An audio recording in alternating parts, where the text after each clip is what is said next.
కనికరము గల దేవుడు మానవ రూపము దాల్చెను.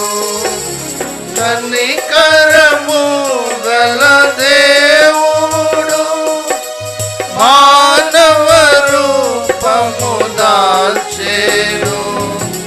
ప్రాణము సిలువను బలి చేసి మనలా విమోచించెను. ప్రాణము సిలువను బలి చేసి మనలా విమోచించెను. అమూల్య రక్తం